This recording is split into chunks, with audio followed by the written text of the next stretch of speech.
How to hide the tabs and address bar in Chrome.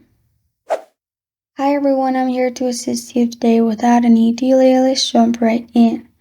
First, open Google Chrome on your device. As you can see, I have different tabs. So to hide the tab, what you can do is right click on the tab at the top and you'll find these options pop up. Click on Pin. After you pin the tab, it will hide the full tab and you'll just find the button.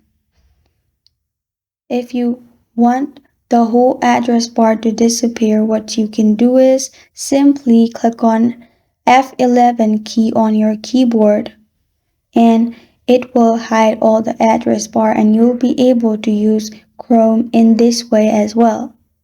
And if you want to switch tab, you can click on Control and Page up and down. This is not available on my device, but it may be available on your device.